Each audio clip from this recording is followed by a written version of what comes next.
and gentlemen. I'm Commodore Manish Anand from the Defense Cyber Agency.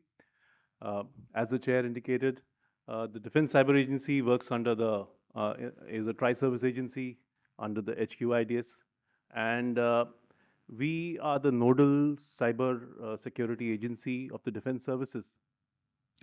Uh, in that, we are responsible for ensuring the cybersecurity of the tri-services, as well as we are the interface for all external agencies in the government and otherwise for the defense services as far as cybersecurity is concerned.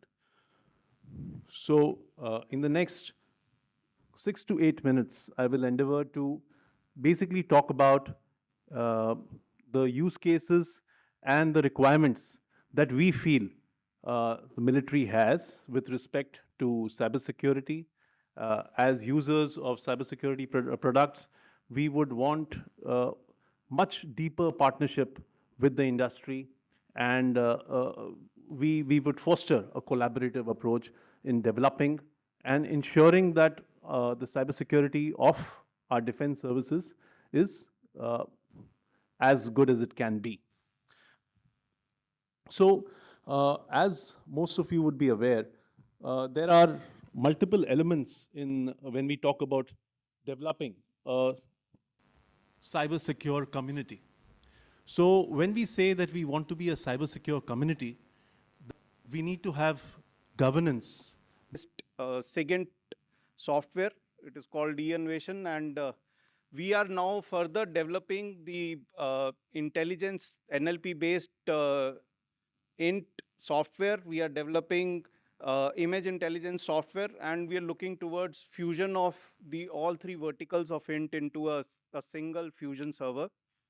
Working on that. The air operations that are carried on as training activities or war simulations or exercises are all captured through our air operations software, and all these data, which is very rich data for any kind of analysis, is being saved, and this is being done from last more than 10 years now. The entire data set is available with Indian Air Force for analysis and implementation of artificial intelligence. We have a command and control system, which is IACCS. This software helps us in command and control of the entire airspace of India. And this software has all the all the clearances, anything that goes in air in Indian airspace, all the clearances are through this. So we are working on various use cases in for augmenting the command and control system as the IACCS. From last 20 years, the materials management in Indian Air Force has been digitized. It has been kept, and this was one of the pioneer softwares, enterprise level ERP solution for which was first of its kind in all three forces. This data is available from last 20 years, and we are working on towards milking this data and doing the artificial intelligence implementation over this. So materials management and maintenance management. Maintenance management is also, we have been working from last 5 years on the maintenance management, and we have created all the workflows which are there which were there as manual. All have been digitized. All data is captured digitally and saved into the servers. We established our AI Center of Excellence in 2022, and it has been operational since then. We have the capability of 15 petaflops and a small data lake. We have the entire software infrastructure for it. We have built up from ground zero the entire software stack, which is helping us in building now the NLP, computer vision. We're working on decision support systems, and we would be working further into image analysis and wargaming.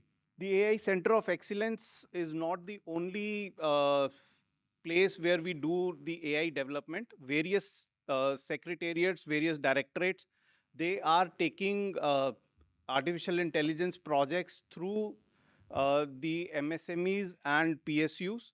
And these are in different aspects of offensive ops, air defense, as I told you, command and control system.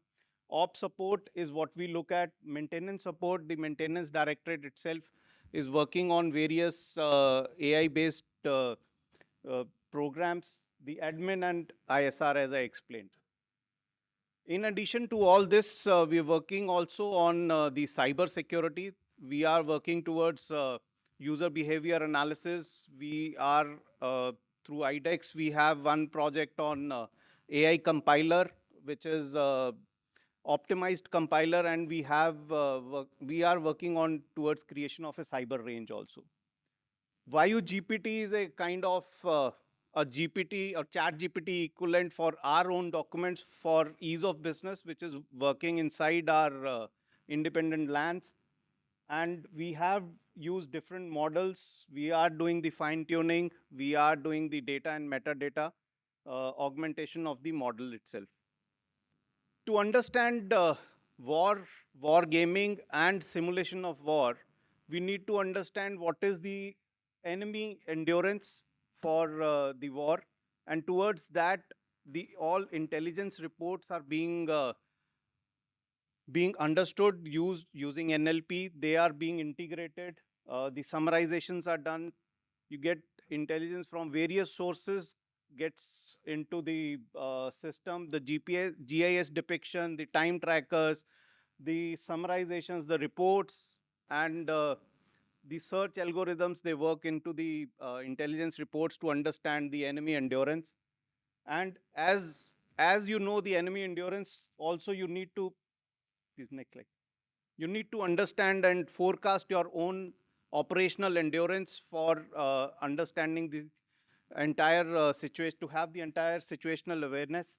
So we work towards mission support elements availability. We have the data of maintenance activities. We have the material data. We understand the utilization rate through various exercises, through various training flying. We understand, no, please, yeah.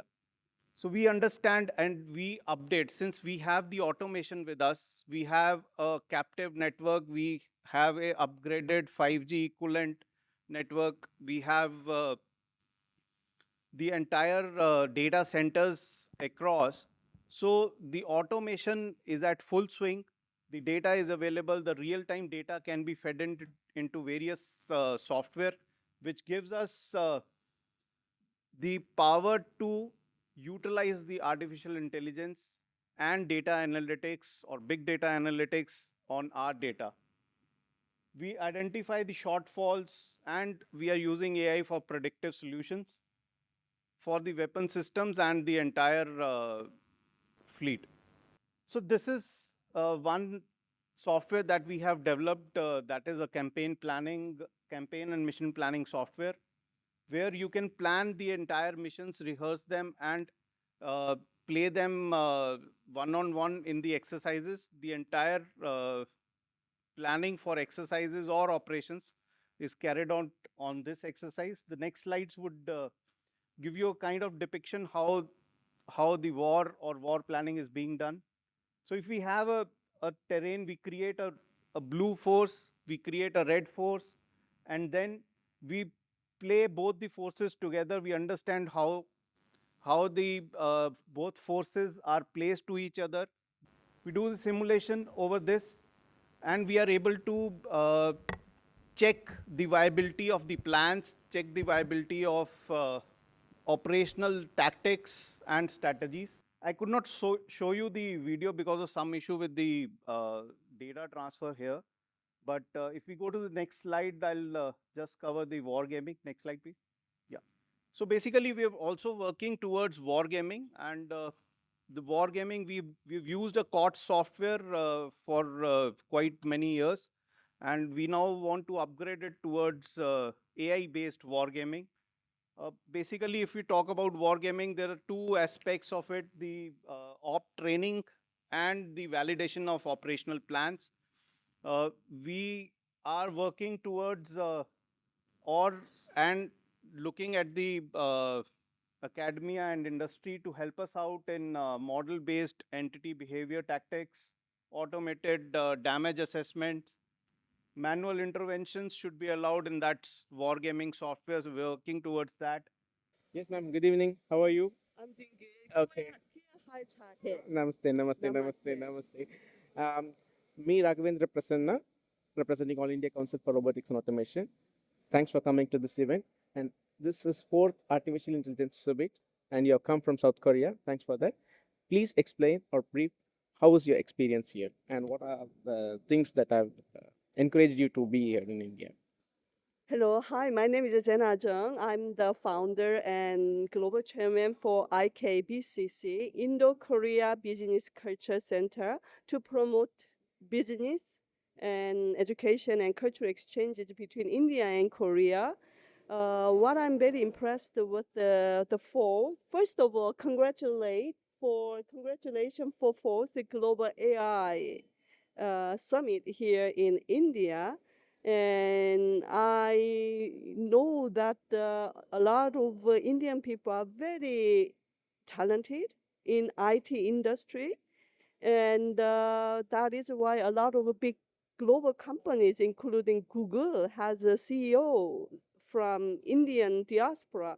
And when I come to here for fourth Global AI Summit and award ceremony, I can see why Indian people are very good and talented for IT, because now India under the Modi ji leadership really pushing for the innovation, technology, and startups, and even the aero industry.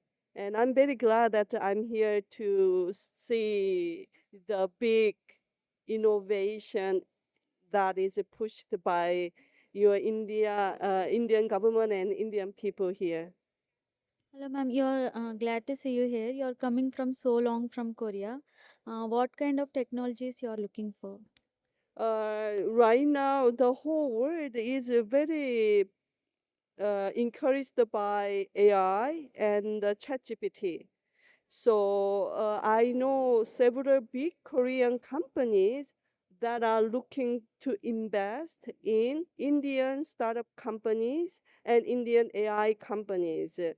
That's why I'm here to search for these good Indian startup companies with the good AI and data service. Nice to talk with you, ma'am. Thank you so much. Dhanyawad, All the best. dhanyawad, namaste.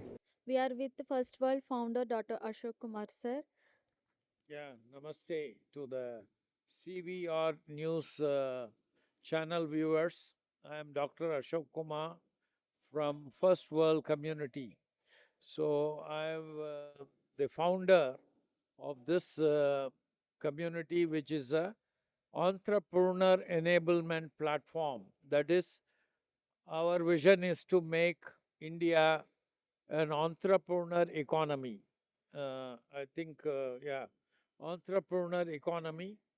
Instead of job seekers, we have so many people coming, going from India, looking for jobs. Whereas you should know that India was the richest country in 1,000 years before the Mughal invasion and before the British invasion. Indians were the global leaders. Their GDP was the highest. Their language was the richest in the world. When the world communities were going as nomads without any language, India is the one country was a leader.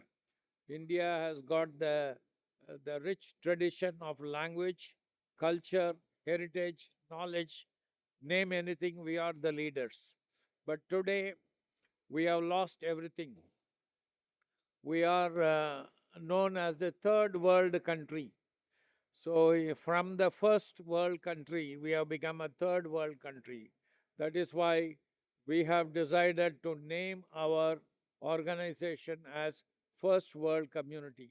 We should regain our leadership, our language, our ethnic intelligence, the ancient wisdom, knowledge, everything we have to regain. And that is the purpose of our coming to this workshop, that is AICRA, the Geisa. Today, the world is more in artificial intelligence and also robotics. Japan is a leader in this area. We will also connecting our Indian experts on AI and robotics to the Japanese corporates. So we would like to give the Indian entrepreneurs the global expertise from America, from Japan and other countries, Korea. They are all leading in artificial intelligence and robotics.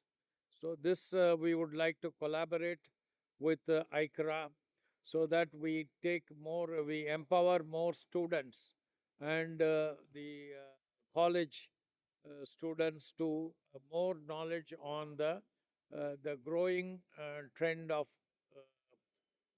artificial intelligence. This is going to disrupt the whole world because you see driverless cars and many innovations are going to come in the field of artificial intelligence, especially in the healthcare.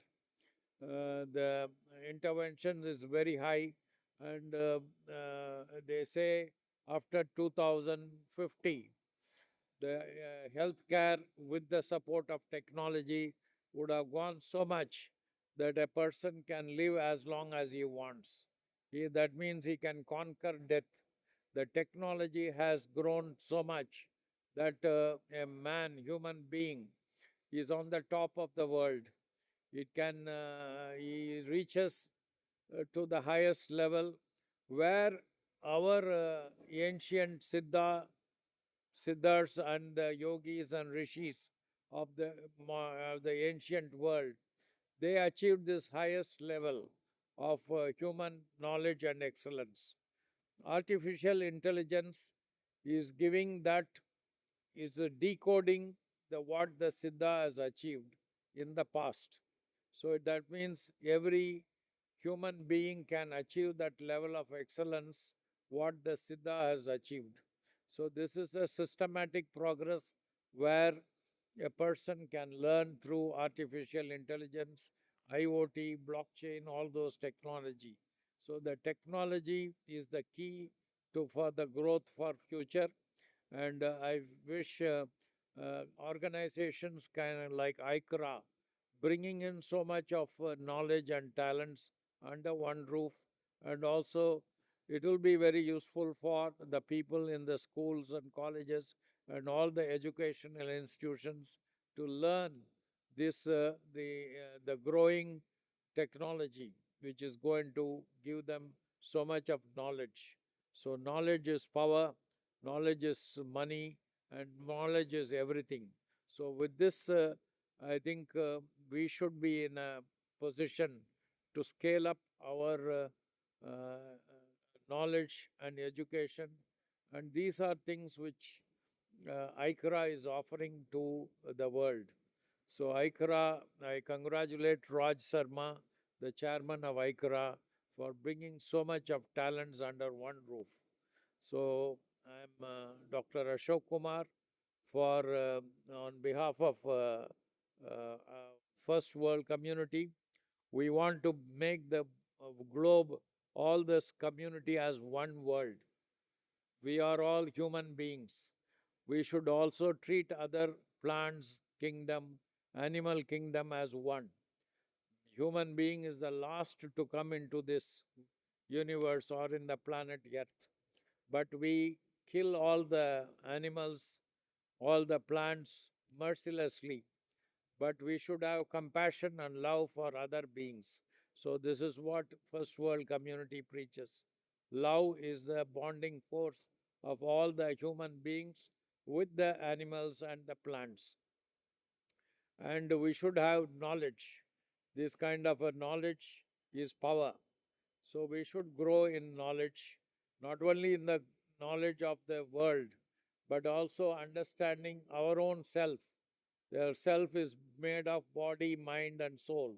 So, how this interaction between body, mind, and the soul works, this is very much fundamental to every human being.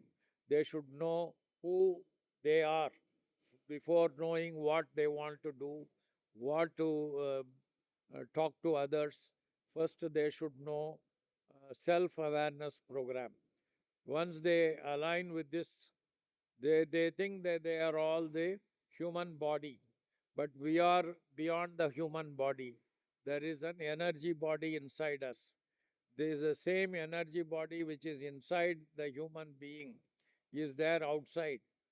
We are the microcosm of the major macrocosm. So this is the Jivatma is connected with the Paramatma, the whole universe. Once you understand, you align with that Paramatma, then everything becomes a child's play in your work. So this is what First World Community is giving. Understand yourself first. Know yourself first before you become an entrepreneur or you want to become a career expert. You should know your own self. So knowledge of the self is the first supreme, and we give a curriculum based for all the entrepreneurs to know who they are. And finally, then they should be able to align with the universe, universal power. So first is the love for all the beings. The second is the knowledge, and the third is the being with the oneness, one world, one community, and one future. We all should become as one family. That is what our ancient scriptures have taught. So, Vasudeva Kutumbakam. That is, we all should become one with each and every one, loving each other, and so becomes a same one family. So you don't need a passport to travel any part of the world. The whole world is one. And when there is no there is a love for all beings, the animals will come and like you. During the COVID time, you saw all the animals coming freely and mixing with people. So that is how we have to love all the animal beings so that they are all coming together. And finally, we all should be happy. Happiness is the state of the human being. All the knowledge should be giving you happiness and disease free. So, with all the technology and knowledge, but man is not happy. Why? Because he has disconnected from the nature. So, our effort is to to align with the nature. So, all the technology should give us a happy life, should be giving us a disease free life. This is what we should all aim for. That's what First World Community wants, one world, a disease free world, and a happy world. Thank you very much for this opportunity. First world community, whether how are you going to strategize it, whether you are going to as an academic or you are going to be a membership benefits. First World Community supports the academy, that is, all the education institutions with knowledge, that is, the artificial intelligence, or it could be the latest global trends on climate change, and so many knowledge will be sharing by the experts. And there are a student community who are waiting to know what is happening around the world, how this knowledge is imparted. This is what we want to do. The number two is we are telling don't be a job seeker, be a job giver. So, this is what we are trying to make the whole world as a knowledge seeking or a world without not for going for job. So be an entrepreneur yourself. An entrepreneur is one who has trained himself how to earn money. So this is what we should not be going and asking for job. If you go and ask for a job, you are only creating satisfaction for yourself. Whereas as an entrepreneur, you create number of jobs for others. So in the ancient world, we are an entrepreneur community. For example, a farmer employs more a number of people in his farm. So many people have to become entrepreneurs. For example, China has become the capital of the manufacturing of the world. You see mass entrepreneurship in China. The same thing we want to see India also as an entrepreneur community. We see a lot of youngsters complaining that I don't have a job.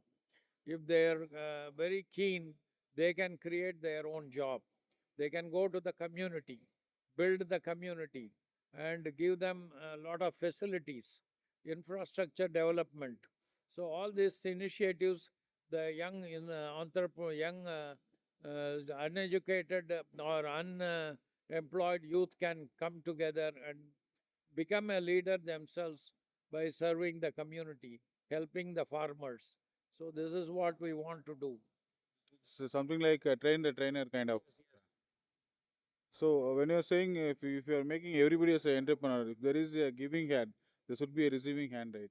No, that is what I'm trying to say. All cannot become entrepreneurs, but there should be substantial number of entrepreneurs. For example, we are 1.4 billion.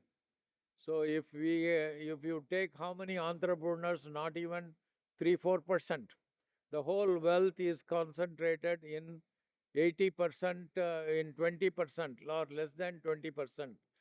Those people have the money. But if all the, imagine 80% become entrepreneurs, so there will be a very prosperous country. So that is what we want, the more number of entrepreneurs coming in instead of going and asking for jobs. Then there is also a knowledge going, the best of talents have gone out of India. We should encourage them to come back because their knowledge is superior and they have got a lot of technology from Japan, from America. Those knowledge should come back. So this is how they have to train the unemployed youth. They should mentor the youth of India so that they all excel in life and they can come out with as global leaders in entrepreneurs. Thank you very much, Dr. Ashok Mashar. As we are approaching the 74th Republic Day, so we wish you more success in the Hope first India world becomes community. a Yeah. world superpower. We wish in you the years to initiations and everything Yeah. to come up. So all the right. best, Dr. George. Yeah. So good luck for all the CVR News Channel viewers. Thank you. Okay.